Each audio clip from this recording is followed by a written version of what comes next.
Have you ever wondered why the Bible contains such extensive genealogies? First Chronicles opens with 9 chapters of such genealogies. And while these may appear to be nothing more than a boring list of names, it's actually a brilliant literary device used by the author to introduce a message of hope to the post-exilic Hebrew community. In this video, we are going to examine the significance of these genealogies in First Chronicles by briefly examining the purpose of Chronicles, its literary structure, and why the author used the genealogies to lay the foundation to his overall message. So let's dive right in. Now, before we examine the purpose of the Scroll of Chronicles, we first need to understand what Chronicles is not. And that is, it is not a repeat of the material found in the Scroll of Kings or the Scroll of Samuel. Chronicles, Kings, and Samuel are all originally composed as one scroll. They were split up to 1st and 2nd later in the translation process. But Chronicles is not simply a repeat of this material. Chronicles does utilize the material from Kings and Samuel heavily as source material.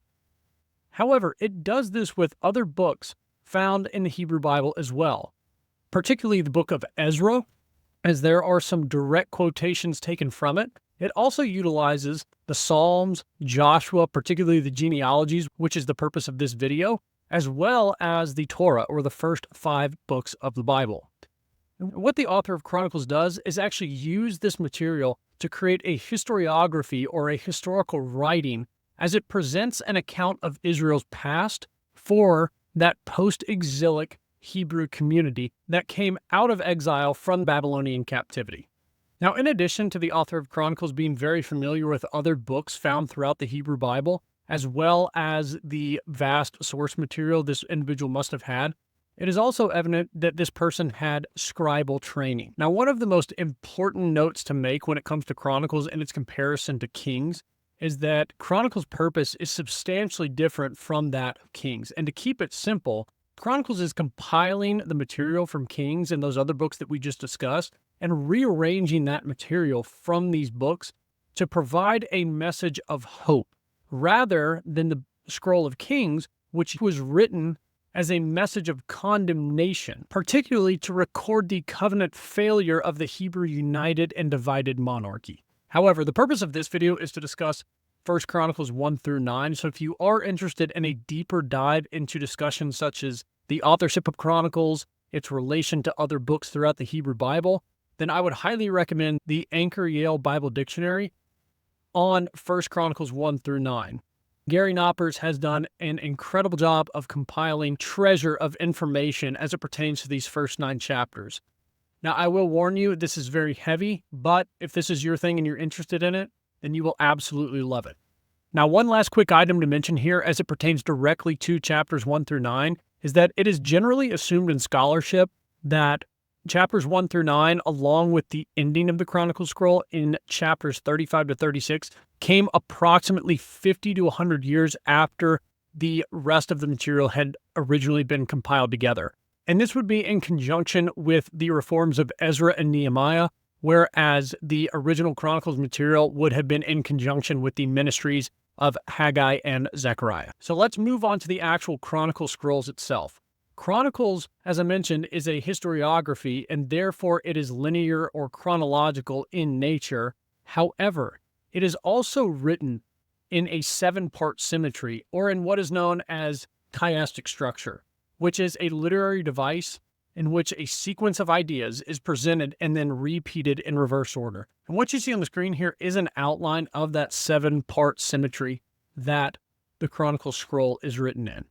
And when I say the Chronicle scroll, I do mean that 1st and 2nd Chronicles put together. And what is very interesting to note about this as well is that each one of these 7 parts to the symmetry has its own 7-part symmetry design to it as well. So if we look at Chronicles 1 through 9, that A section from the previous slide, it actually mirrors that overall design structure as well. So it follows that ABCD then CBA pattern. And it does this with the genealogy. And when we look at how these genealogies are aligned, this is the pattern that emerges. It actually begins with Israel's past. And the first word of the entire Chronicle scroll is the name Adam. And that is referring to the Adam in Genesis. So it is starting at the beginning. And then it actually, you can see in green at the very bottom, it concludes with Israel's present. And directly after Israel's past, you have the royal tribe of Judah, which correlates to that royal tribe of Benjamin. And then you have a set of peripheral tribes on both sides of the center of this 7-part symmetry, which is the tribe of Levi, or the priestly tribe.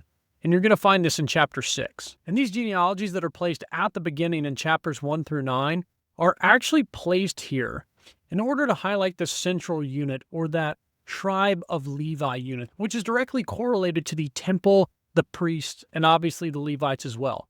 And the reason it does this is because the importance of these institutions will be emphasized throughout the entire Chronicles scroll. And the central unit of Levi is itself arranged symmetrically, with the all-important families of Aaron, the first high priest, his sons, and their dwellings at the very center of this middle section. So what we actually have is the priests are placed as the climactic hinge point of this entire genealogical list.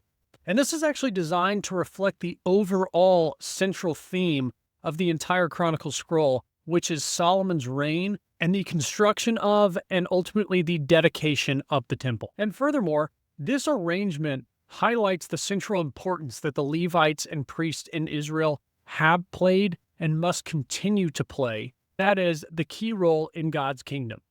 And so the genealogies in chapters 1 through 9 are actually setting the stage for the overall structure of the Chronicles scroll. And that is, the author's 7-part symmetry design is his way of establishing and emphasizing the pattern that throughout history, when Israel did right with regard to the temple, to the priests, and the Levites, Israel always prospered.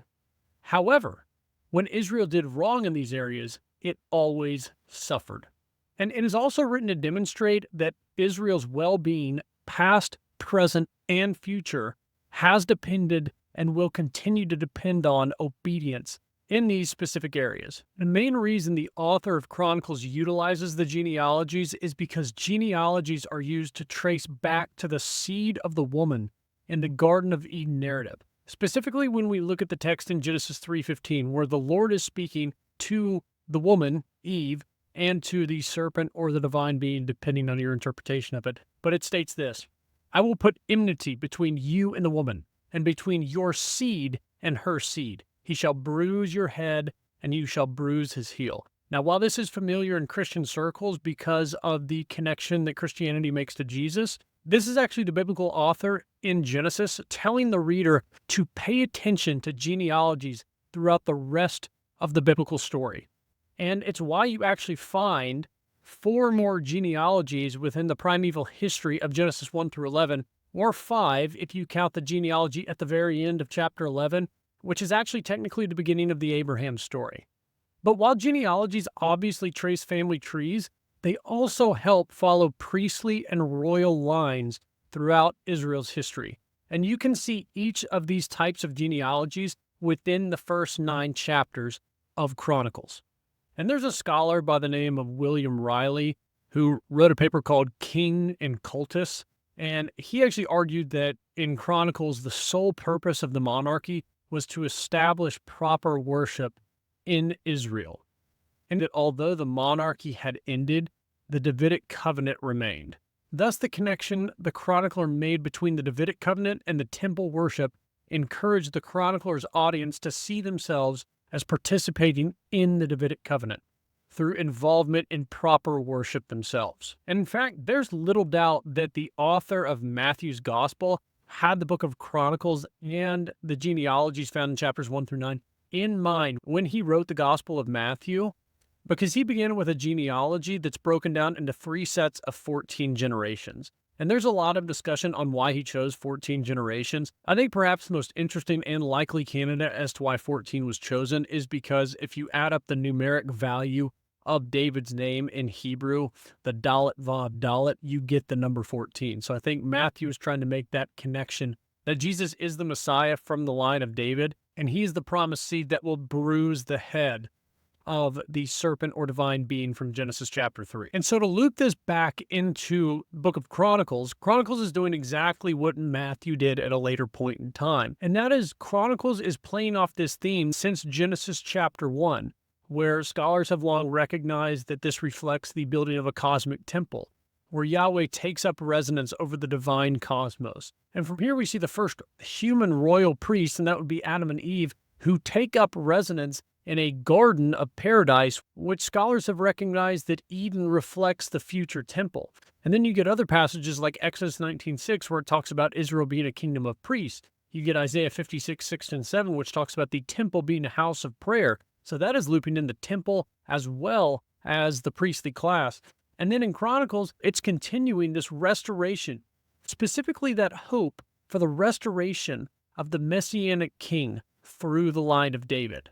And you're going to have New Testament writers pick up on this theme as well, such as 1 Corinthians 3:16, where Paul states, "Do you not know that you are God's temple, and that God's Spirit dwells within you?" And then regardless of who you think wrote 1 Peter or not, 1 Peter 2 verse 9 talks about the people, the followers of Jesus, being a chosen race and a royal priesthood. So this idea of tracing genealogies exists all throughout the biblical text, whether you're talking the Old Testament or whether you're talking the Christian New Testament. And the author of Chronicles is simply continuing this pattern, albeit with a different purpose of message, but still with that core central theme of the restoration of this promised seed to this post-exilic community. Therefore, when we see through this lens or this ancient understanding, it makes sense why the chronicler has arranged the material in the way that he has.